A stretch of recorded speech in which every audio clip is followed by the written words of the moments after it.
রাধে রাধে। পরশুদিন আমার বাড়ির পাশের একটা ঘটনা হয়েছে। আমি সেই ঘটনাটা আপনাদের সবার সাথে শেয়ার করতে চাই।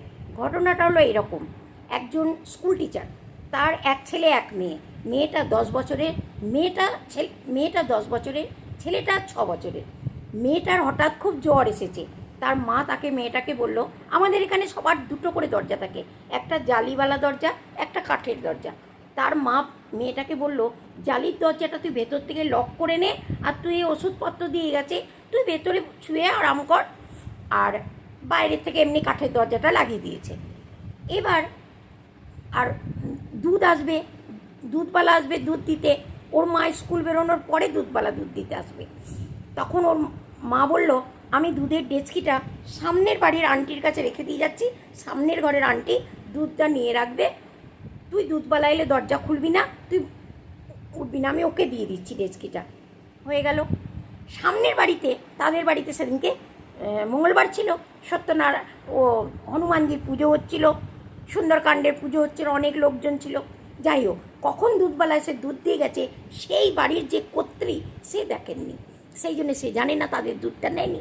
দুধওয়ালা এসে এদের কলিং বেল বাজিয়েছে। তখন মেয়েটা উঠে এসেছে, এসে বলেছে, আঙ্কেল আমার মা ঘরে নেই, আমি একলা আছি, আর দুধ আমি নেবো না, সামনে আন্টির কাছে আমাদের ডেচকিটা আছে, ওখানে দুধটা দিয়ে দাও। দুধওয়ালা চলে গেছে, তার মাথায় ঘন্টি বেজে গেছে। সে গিয়ে বাজারে গিয়ে একটা কাটার কিনেছে। কাটার কিনে এনে জানেন কি করেছে? ওই যে জালির দরজাটা, লোহার জালি তো, কট কট কট কট করে কাঁচি দিয়ে কাটার মতন করে জালির দরজাটা গোল করে কেটেছে। কেটে নিজের হাতটা ঢুকিয়ে ভেতর দিক দিয়ে লকটা খুলেছে। খুলে ছেলেটা, ওই লোকটা ভেতরে গেছে, প্রায় 40 বছর বয়সের দুধওয়ালাটা ভেতরে গেছে। গিয়ে জানেন ওই 10 বছরের মেয়েটার সাথে দুষ্কর্ম করেছে। করার পর দুষ্কর্ম করে লোকটা পালিয়েছে। এবার সামনে যাদের বাড়িতে পুজো ছিল, এবার ওরা চিন্তা করছে, আরে মেয়েটা এখনও কেমন আছে না আছে দেখি একবার। বউটা উঠে এসেছে, এই বউটা এসে ওর দরজার সামনে এসে দেখছে জালির দরজাটা এরকম করে গোল করে এতটা কাটা। ওর তখনই মাথায় যে, আরে জালির দরজা এদের কী করে কাটলো। ও তাড়াতাড়ি করে ওর মাকে ফোন মিলিয়েছে, হ্যাঁ তুমি কোথায়? স্কুলে। তোমার জালির দরজাটা কেন গোল করে কাটা রয়েছে এরকম করে?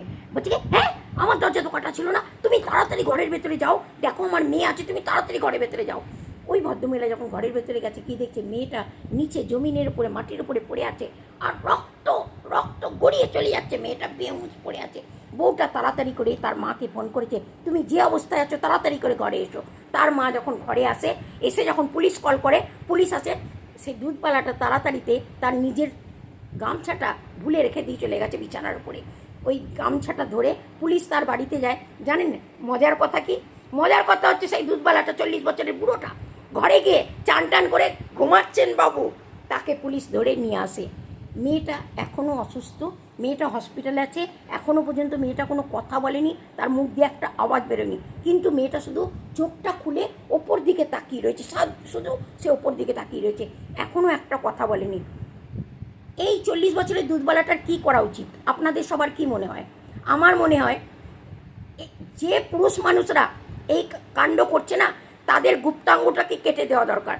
সরকার কুকুরের নাচবন্দি করাচ্ছে, আর এই কুকুরের রূপেই মানুষগুলো কবে কাটবে? এদের নাচবন্দি করলে হবে না, এদের কেটে ফেলতে হবে। কেটে কুকুরদেরকে খেতে দাও, রাস্তার কুকুরদেরকে খেতে দাও, রাস্তার কুকুরদের খাবার যোগ্য করে দাও। রাধে রাধে।